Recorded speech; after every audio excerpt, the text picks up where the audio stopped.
ସମସ୍ତଙ୍କୁ ପ୍ରଭୁ ଯୀଶୁଙ୍କର ମଧୁମୟ ନାମରେ ବଡ଼ ଆନ୍ତରିକ ନମସ୍କାର। ଆଜିର ଭିଡ଼ିଓରେ ଆମେମାନେ ଦେଖିବା ଇସ୍ରାଏଲ ଦେଶରେ ସ୍ୱାଧୀନତା ଦିବସ କେମିତି ପାଳନ କରନ୍ତି। ଆପଣ ବର୍ତ୍ତମାନ ଯାହା ଦେଖାଉଛନ୍ତି ଇଏ ହେଉଛି ଆକାଶରେ ଇସ୍ରାଏଲ କ'ଣ କରୁଛି, ପ୍ରଦର୍ଶନ କରୁଛି। ଇଏ କୌଣସି ଯୁଦ୍ଧ ବିମାନ ନୁହେଁ, ଜଷ୍ଟ ଦର୍ଶକମାନଙ୍କୁ ମନୋରଞ୍ଜନ କରିବା ନିମନ୍ତେ ଆଉ ଦର୍ଶକମାନଙ୍କର ଏଣ୍ଟରଟେନମେଣ୍ଟ ପାଇଁ ଏଠି କ'ଣ କରାହେଉଛି, ପ୍ରଦର୍ଶନ କରାଯାଉଛି। ଆଉ ଦେଖନ୍ତୁ କେତେ ଲୋକମାନେ ଏକାଠି ହୋଇଛନ୍ତି। ଆଉ ଏଇ ଦୃଶ୍ୟକୁ ଦେଖିବା ନିମନ୍ତେ କେତେ ଲୋକମାନେ ଏକାଠି ହୋଇଛନ୍ତି ଆପଣ ଦେଖନ୍ତୁ। ଆଉ ଇଏ ହେଉଛି ସମୁଦ୍ର କୂଳ ପାଖରେ ହୁଏ। ଇସ୍ରାଏଲ ଦେଶରେ ଯେତେବେଳେ ବି ସ୍ୱାଧୀନତା ଦିବସ ପାଳନ କରାଯାଏ ସେତେବେଳେ ଏହି ସମସ୍ତ ବିଷୟ ସମୁଦ୍ର କୂଳବର୍ତ୍ତୀ ଅଞ୍ଚଳରେ ହିଁ ହୋଇଥାଏ। ହଁ ପ୍ରିୟ ବନ୍ଧୁଗଣ, କାହିଁକି ସମୁଦ୍ର କୂଳକୁ ବସାଯାଇଛି ମୁଁ ତା ଜାଣେନି, କିନ୍ତୁ ଯଦି ଆପଣ ଜାଣିଛନ୍ତି କମେଣ୍ଟ ମାଧ୍ୟମରେ ନିଶ୍ଚିନ୍ତ ଭାବରେ ଜଣାନ୍ତୁ କାହିଁକି ଏମିତି ହେଉଛି। ଆଉ ପ୍ରିୟ ବନ୍ଧୁଗଣ, ଆପଣମାନେ ଏହି ଭିଡ଼ିଓକୁ ଦେଖୁଥାନ୍ତୁ। ଆଉ ଆଜିର ଭିଡ଼ିଓରେ ମୁଁ ଆପଣମାନଙ୍କୁ କେତୋଟି ଗୁରୁତ୍ୱପୂର୍ଣ୍ଣ ବିଷୟ ମୁଁ କହିବି, ଖାସ୍ କରିକି ସେଇମାନଙ୍କ ନିମନ୍ତେ। ବିଶେଷ କରି ଏହା ହେଉଛି ବେଶୀ ଗୁରୁତ୍ୱପୂର୍ଣ୍ଣ ଯେଉଁମାନେ କି ଇସ୍ରାଏଲ ଦେଶ ଯିବା ନିମନ୍ତେ ଇଚ୍ଛା ପ୍ରକାଶ କରୁଛନ୍ତି। ତେବେ ପ୍ରିୟ ବନ୍ଧୁଗଣ, ଯଦି ଆପଣଙ୍କ ମନରେ ବି ଯଦି ଏମିତି ଚିନ୍ତାଧାରା ଅଛି ଯେ ମୁଁ ଆଗାମୀ ଦିନରେ ଇସ୍ରାଏଲ ଦେଶ ଯିବି, ବୁଲିକି ଆସିବି, ବାଇବେଲ ରିଲେଟେଡ଼ ଯେତେ ବି ଜାଗା ଅଛି ସବୁ ଜାଗାକୁ ପରିଦର୍ଶନ କରିକି ଆସିବି, ଆଉ ଯଦି ଆପଣ ଏମିତି ଭାବୁଛନ୍ତି ତେବେ ଏହି ଭିଡ଼ିଓ ଆପଣଙ୍କ ନିମନ୍ତେ। ଆଉ ଯଦି ଆପଣ ଏମିତି ଭାବୁନାହାନ୍ତି ତେବେ ମଧ୍ୟ ଏହି ଭିଡ଼ିଓ ଆପଣ ଦେଖନ୍ତୁ। ବହୁତ କିଛି ଏହି ଭିଡ଼ିଓରେ ଆପଣଙ୍କୁ ଶିଖିବା ପାଇଁ ମିଳିବ। ଇଏ ତ ମାତ୍ର ଏକ ପ୍ରଦର୍ଶନ, ସ୍ୱାଧୀନତା ଦିବସରେ ଏକ ପ୍ରଦର୍ଶନ, କିନ୍ତୁ ପ୍ରିୟ ବନ୍ଧୁଗଣ, ଏହି ଭିଡ଼ିଓ ମାଧ୍ୟମରେ ମୁଁ ଆପଣମାନଙ୍କୁ ବହୁତ ଗୁରୁତ୍ୱପୂର୍ଣ୍ଣ କଥା କହିବା ପାଇଁ ଯାଉଅଛି। ଖ୍ରୀଷ୍ଟରେ ପ୍ରିୟ ଭାଇ ଏବଂ ଭଉଣୀମାନେ, ଯଦି ଆପଣ ପ୍ଲାନିଂ କରୁଛନ୍ତି ମାନେ ଇସ୍ରାଏଲ ଦେଶ ଯିବା ନିମନ୍ତେ, ତେବେ ମୋର ବିଶେଷ ଅନୁରୋଧ, ବର୍ତ୍ତମାନ ଆପଣ ଯାଆନ୍ତୁ ନାହିଁ ଆଉ ବିଲକୁଲ ଷ୍ଟପ୍ କରିଦିଅନ୍ତୁ। ଯଦି ଆପଣ ଅଲରେଡ଼ି ଟିକେଟ୍ କରିଦେଇଛନ୍ତି ଇସ୍ରାଏଲ ଦେଶ ଯିବା ନିମନ୍ତେ, ତେବେ ବର୍ତ୍ତମାନ ଆପଣ ସେ ଟିକେଟକୁ କ୍ୟାନସେଲ୍ କରିଦିଅନ୍ତୁ। କାହିଁକି ମୁଁ କହୁଛି ପ୍ରିୟ ବନ୍ଧୁଗଣ, ଦେଖନ୍ତୁ, ଯଦି ଆପଣ ଜାଣିବା ପାଇଁ ଚାହୁଁଛନ୍ତି ତେବେ ପରେ ଯିବେ। ତେବେ ଏବେ ଗଲେ କ'ଣ ଅସୁବିଧା? କାରଣ ଏବେ ଯୁଦ୍ଧ ଚାଲିଛି। ଆମେରିକା, ଇସ୍ରାଏଲ ଏବଂ ଇରାନ। ଆମେରିକା ଏବଂ ଇସ୍ରାଏଲ ସେ ଦୁଇ ଜଣ ମିଶିକି ଇରାନ ଉପରେ ହାମଲା କରୁଛନ୍ତି, ଆଉ ଇରାନ ମଧ୍ୟ ଆକ୍ରମଣ କରୁଛି ଆମେରିକାକୁ ଏବଂ ଇସ୍ରାଏଲକୁ। ସେଥିରେ ମଧ୍ୟ ପ୍ରିୟ ବନ୍ଧୁଗଣ, ଆପଣମାନେ ଯଦି ଯିବା ପାଇଁ ଇଚ୍ଛା ପ୍ରକାଶ କରୁଅଛନ୍ତି ତେବେ ଯୁଦ୍ଧ ସରିଲା ପରେ ଆପଣ ଯାଆନ୍ତୁ। ତେବେ ଆପଣ ହୁଏତ ପ୍ରଶ୍ନ କରିପାରନ୍ତି ଯେ ଆମେ କେମିତି ଜାଣିବୁ ଯୁଦ୍ଧ ସରିଗଲା ବୋଲି? ମୁଁ ଆପଣଙ୍କୁ କହିଦେଉଅଛି। ଦେଖନ୍ତୁ ପ୍ରିୟ ବନ୍ଧୁଗଣ, ଯଦି ଆପଣଙ୍କର ଟିଭି ଅଛି ତେବେ ଟିଭି ଅନ୍ କରନ୍ତୁ, ବିଶେଷ କରି ନ୍ୟୁଜ୍ ଚ୍ୟାନେଲ ଗୁଡ଼ିକ ଦେଖନ୍ତୁ। ଆଉ ବର୍ତ୍ତମାନ କ'ଣ ସବୁ ପରିସ୍ଥିତି ଚାଲିଛି, ଆଉ ସେଇଠୁ ଆପଣଙ୍କୁ ମିଳିଯିବ, ମାନେ ଆପଣ ଜାଣିପାରିବେ ଯେ ଯୁଦ୍ଧ ସରିଲା ନା ଯୁଦ୍ଧ ବର୍ତ୍ତମାନ ଜାରି ରହିଛି। ଯଦି ଯୁଦ୍ଧ ଜାରି ରହିଛି ତେବେ ଆପଣ ବିଲକୁଲ ବି ଯାଆନ୍ତୁ ନାହିଁ।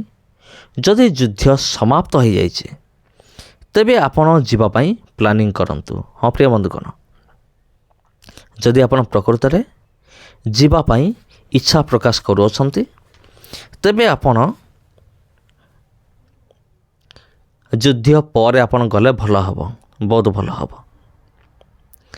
ଆଉ ଇସ୍ରାଏଲ ଦେଶ କେମିତି ଯିବା? ଅନେକ ମୋତେ ପ୍ରଶ୍ନ କରନ୍ତି, ଆମେ ଇସ୍ରାଏଲ ଦେଶ କେମିତି ଯିବା, କେତେ ଖର୍ଚ୍ଚ ହେବ? ଯଦି ଆପଣ ଜାଣିବା ପାଇଁ ଚାହୁଁଛନ୍ତି ଇସ୍ରାଏଲ ଦେଶକୁ ଯିବା ପାଇଁ କେତେ ଟଙ୍କା ଖର୍ଚ୍ଚ ହେବ, ପ୍ଲେନ୍ ଭଡ଼ା କେତେ, ସେଇଟା ଆପଣ ଜାଣିବା ପାଇଁ ଯଦି ଚାହୁଁଛନ୍ତି ତେବେ ଗୁଗୁଲରେ ସର୍ଚ୍ଚ କରିଦିଅନ୍ତୁ।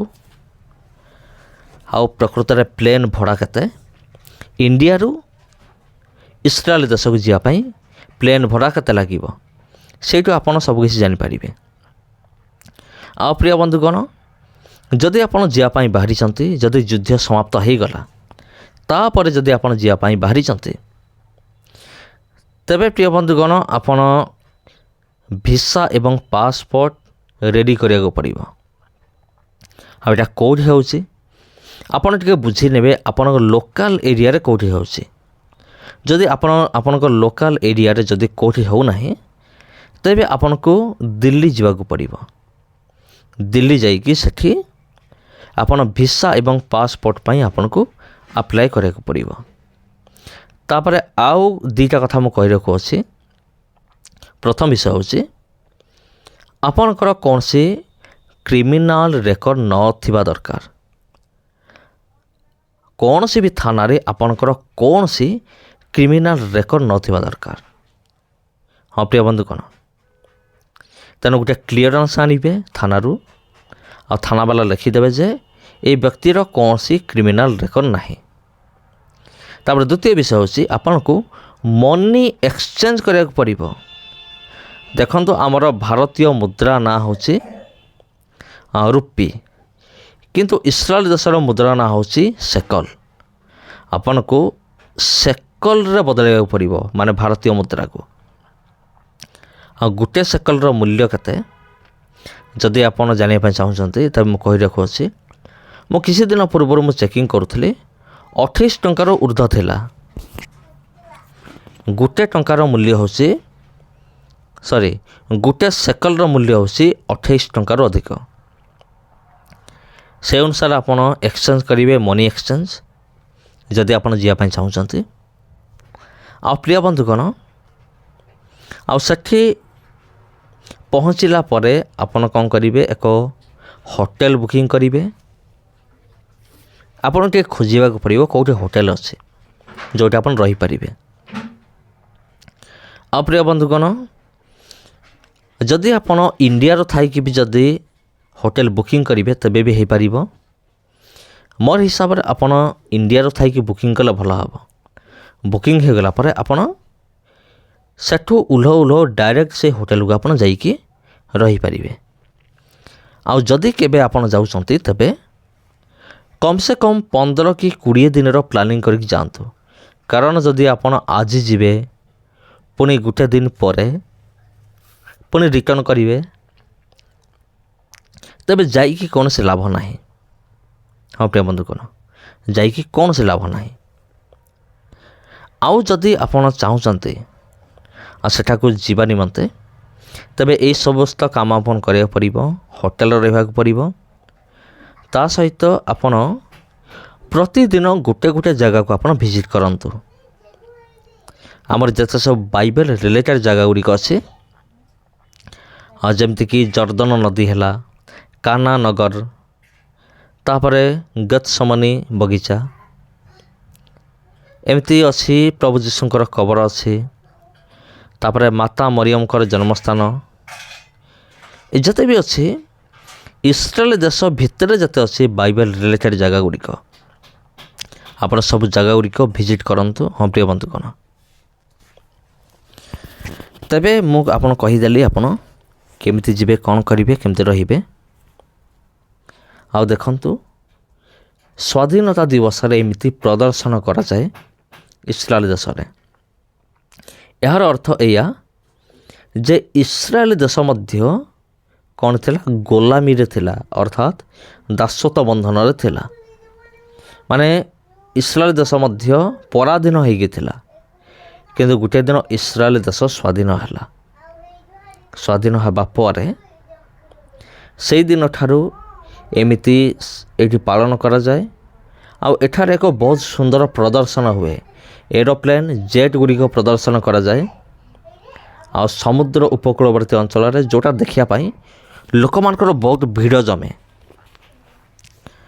ଆଉ ଆପଣ ଏଠି ଦେଖିପାରୁଥିବେ କେମିତି ଆକାଶରେ ପ୍ରଦର୍ଶନ ହେଉଛି। ହଁ ପ୍ରିୟ ବନ୍ଧୁଗଣ, ତେବେ ଖ୍ରୀଷ୍ଟରେ ପ୍ରିୟ ଭାଇ ଭଉଣୀମାନେ, ଭିଡ଼ିଓ ଆପଣଙ୍କୁ କିପରି ଲାଗିଲା କମେଣ୍ଟ କରନ୍ତୁ।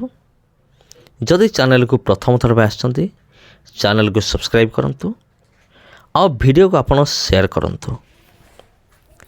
ପୁଣି ଥରେ ଭେଟ ହେବ ଆପଣଙ୍କ ସହିତ ଆଉ ଗୋଟେ ଭିଡ଼ିଓରେ ଆଉ ଗୋଟେ ଅଧ୍ୟାୟରେ। ସମସ୍ତଙ୍କୁ ପ୍ରଭୁ ଯୀଶୁଖ୍ରୀଷ୍ଟଙ୍କର ବହୁମୂଲ୍ୟ ନାମରେ ମୋର ଆନ୍ତରିକ ନମସ୍କାର।